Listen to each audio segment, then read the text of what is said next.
টিবির ওষুধ খাচ্ছি, জ্বর কমছে না, তাহলে কি আমার সত্যি টিবি আছে?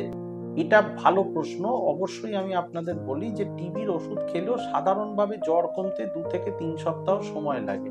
এবং যে খাওয়ার মানে যেটা আমরা সবাই বলে থাকি যে খিদে চলে যায়, তো মনে রাখতে হবে টিবি রোগে যেমন খিদে চলে যায়, টিবির ওষুধের জন্য খিদে চলে যায়।